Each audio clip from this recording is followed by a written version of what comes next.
Selamat datang di channel Cerita Cinta. Channelnya cerita cinta romantis. Sebelum lanjut, mohon dukungannya dengan like dan subscribe dulu. Suamiku dihina keluargaku, bagian 26. Hai kakak ipar, bukankah sebelumnya kita pernah bertemu?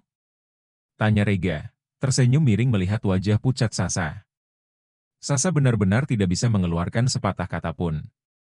Tenggorokannya terasa seperti tertelan sesuatu yang keras, saking kagetnya mengetahui kebenaran tentang adik iparnya, yang sebenarnya adalah Rega Arga Pramana. Apa kau mengenali pria ini, Sasa? Tanya Sua kepada Sasa. Karena memang belum pernah ada yang melihat wajah asli Rega Arga Pramana. Sasa mengangguk cepat. Iya, dia adalah Tuan Rega. Ucap Sasa dengan nada bergetar. Glek. Sua, Damar, Eri, Arini, Malvin juga Sasa, sudah berubah pucat pasi. Ketika mengingat apa yang pernah mereka lakukan dulu.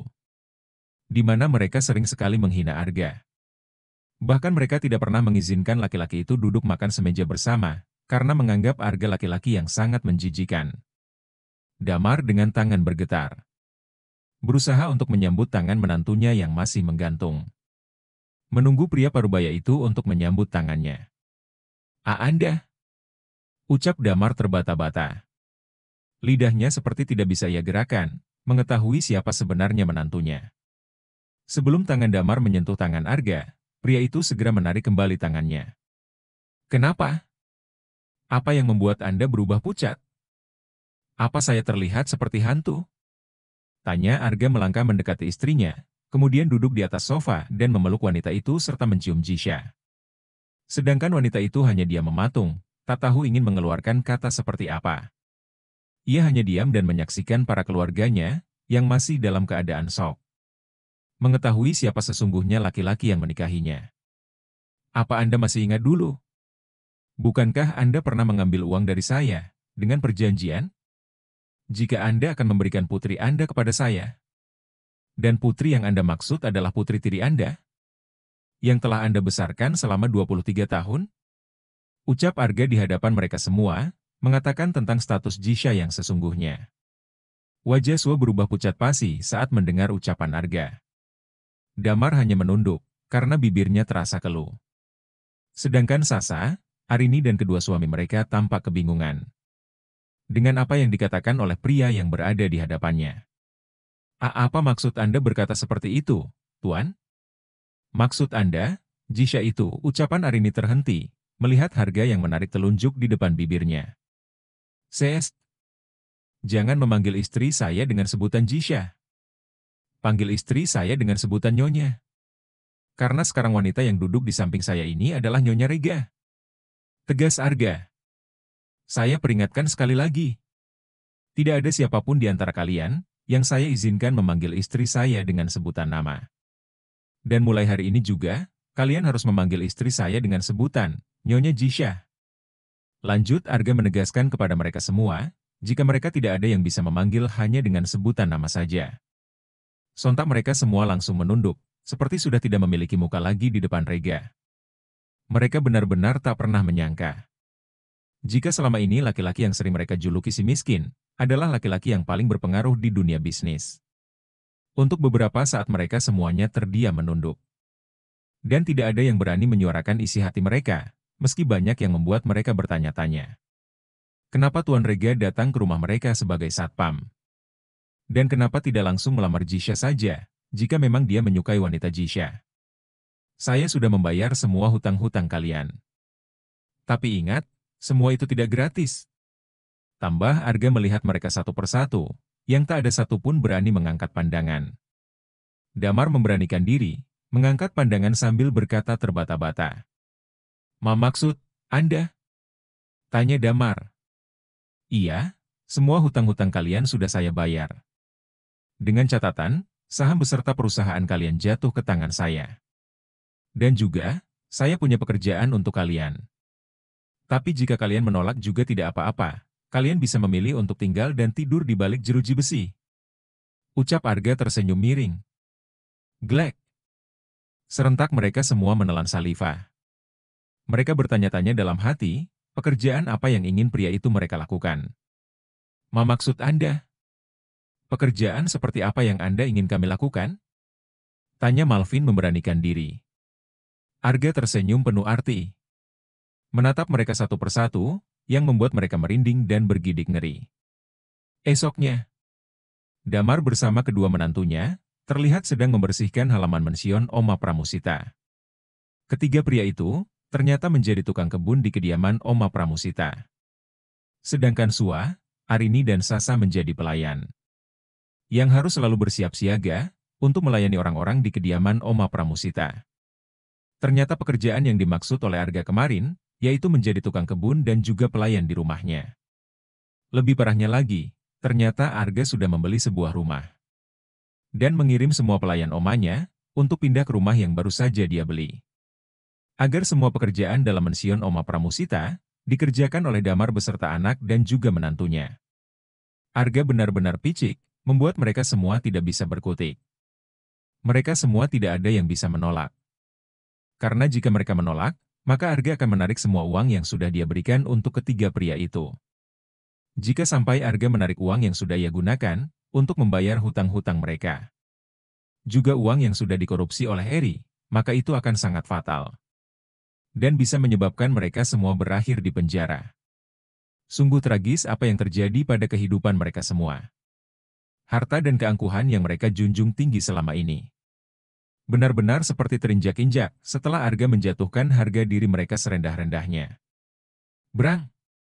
Arga yang mendengar seperti ada suara yang jatuh dari dalam dapur, berjalan langsung masuk ke dalam guna melihat apa yang terjadi.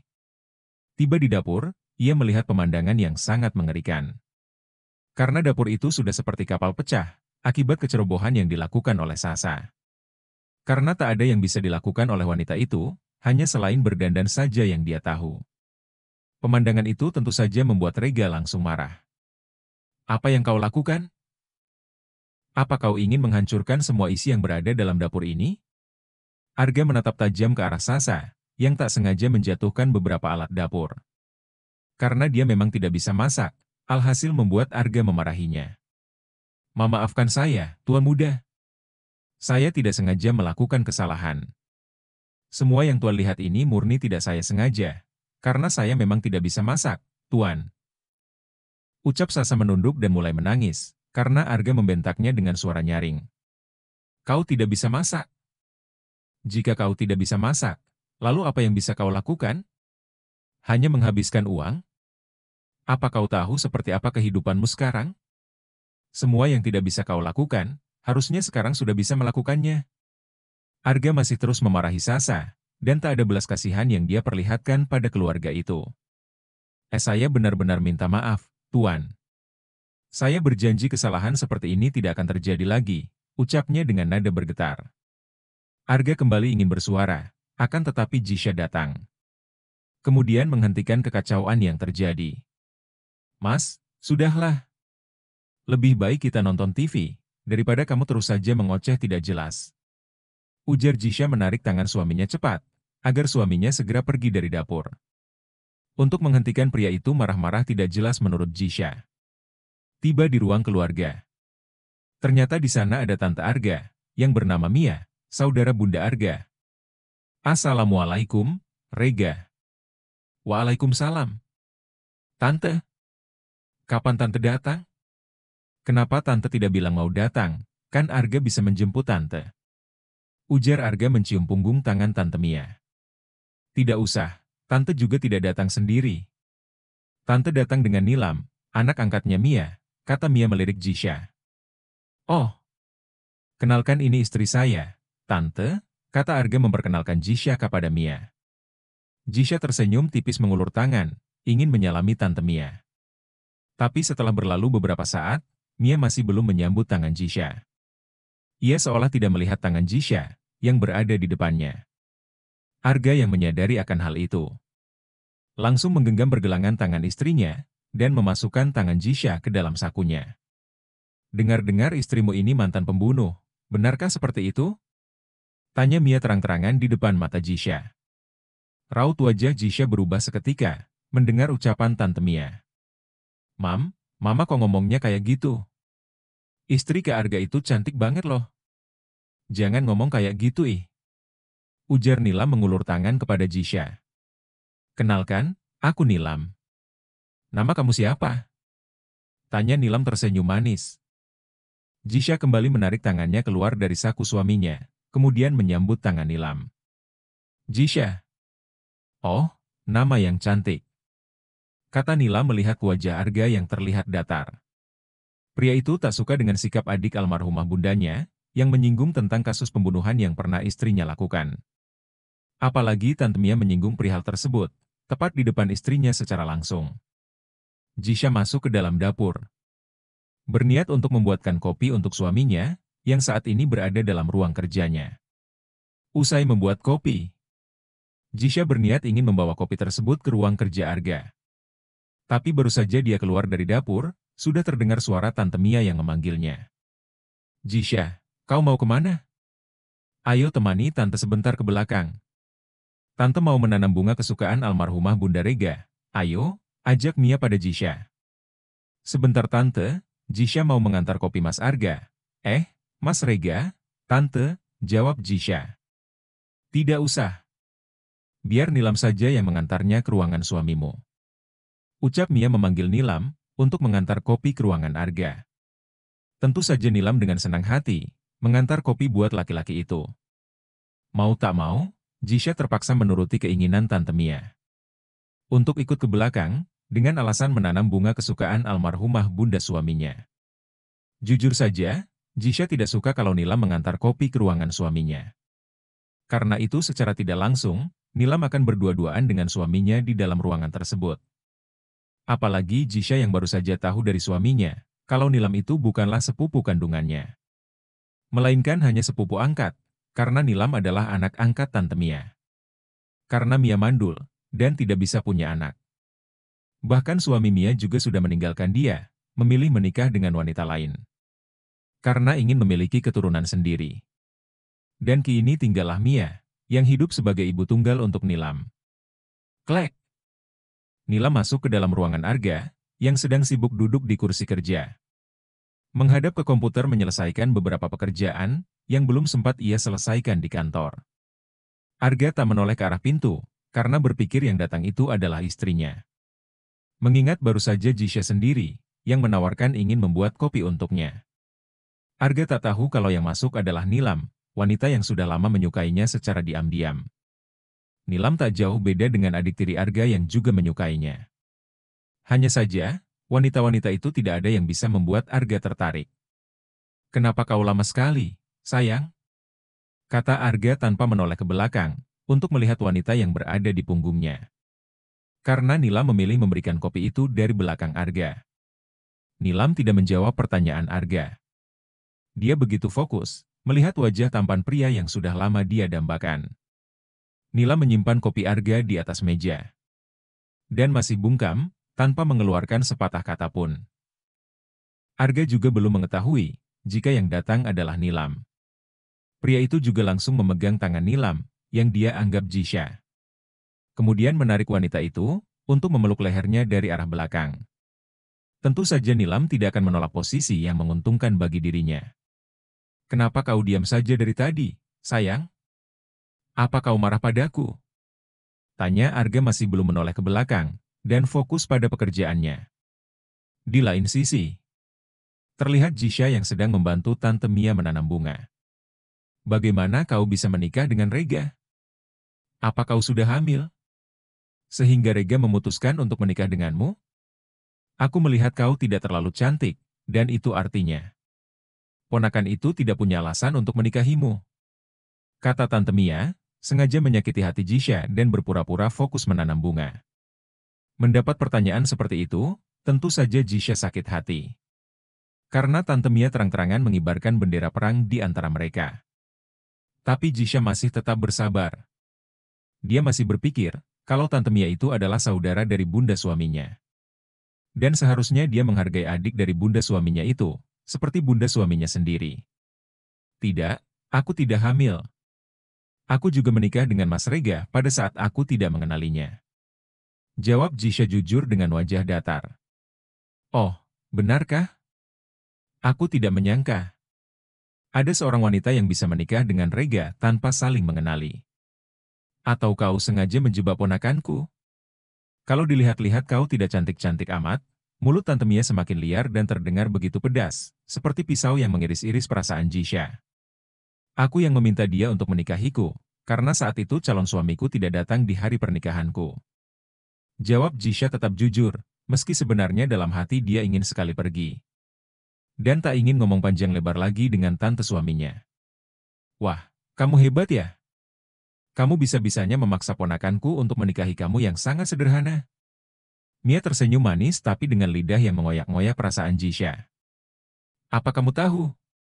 Sebelum Rega menikah denganmu, dia itu sudah pernah menikah dengan wanita lain. Kamu itu istri kedua Rega loh, kata Tante Mia. Entah keberanian dari mana yang dia dapat, hingga berani menciptakan sebuah cerita. Di mana cerita itu tidak ada, alias ngarang. Dek, apa maksud, Tante? Tanya Jisha mengangkat pandangan menatap Tante Mia. Iya, sebelum menikah dengan kamu itu, Rega sudah pernah menikah. Tapi setiap kali ditanya, dia itu selalu tidak mau mengakuinya. Rega selalu berkata jika dia tidak pernah menikah, padahal dia sudah pernah menikah dan sudah punya anak. Jisha mulai kehilangan kendali, emosinya mulai tidak stabil mendengar ucapan-ucapan Tante Mia. Tante itu sudah paruh baya, seharusnya Tante bisa menjaga lisan Tante. Dan tidak mengatakan sesuatu yang tidak benar. Kata Jisha akhirnya tidak tahan dan mulai menegur sikap Tante Mia yang menurutnya keterlaluan. Ahahaha, siapa yang keterlaluan? Jisha? Memang sebelum kau menikah dengan Rega, apa kau pernah mengenalinya lebih dulu?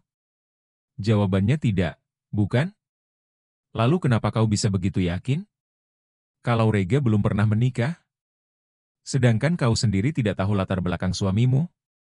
Rega itu sudah menikah, tapi hanya aku dan orang-orang sekelilingku yang mengetahui tentang itu. Tambah Tante Mia memanas-manasi Jisha. Jisha semakin terbakar emosi mendengar ucapan Tante Mia. Wanita itu benar-benar picik, dan bisa membuat suasana yang tadinya tenang-tenang menjadi kacau balau. Tante tidak usah berbohong.